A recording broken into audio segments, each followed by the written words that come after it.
Good evening and welcome to Tuesday's edition of the Regional News. Beginning with news in Jamaica.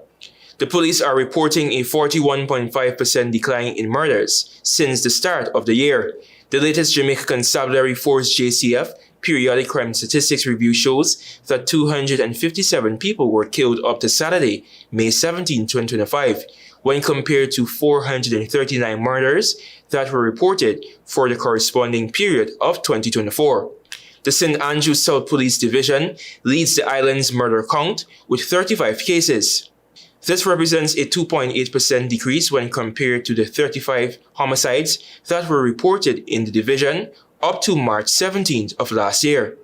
The police division recording the biggest decline in murders nationally is Hanover, which saw a 75% decrease. Numerically, the parish has recorded 5 homicides this year compared to 20 over the same period in 2024.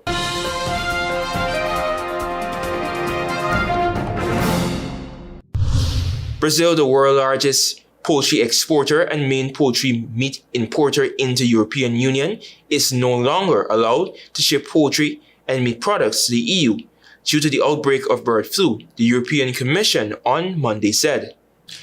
This comes after Brazil confirmed its first outbreak of bird flu on a poultry farm on Friday, triggering protocols for a countrywide trade ban from top buyer China and state-owned restrictions for other major consumers such as Japan.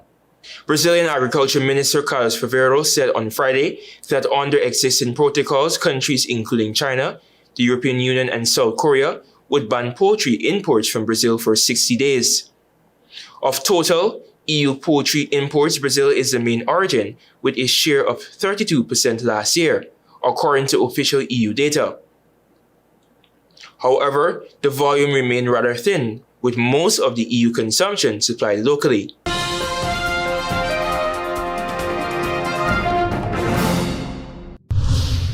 And finally, with some news in the Middle East. At least 38 Palestinians were killed in a series of Israeli airstrikes across the Gaza Strip during a half-hour period overnight, according to Palestinian medics. Israeli warplanes struck several locations, including a school in eastern Gaza City and an abandoned fuel station, sheltering displaced families in the central Gaza's Nuseirat refugee camp, according to Hamas-run civil defense agency. It added that rescue teams were facing major difficulties reaching the wounded due to a lack of equipment and the intensity of the bombardment. The attack comes after Israel issued a sweeping evacuation order for civilians in Gaza in preparation for what it said was an quote-unquote unprecedented attack. Thank you for watching. I'm Antonio Dey.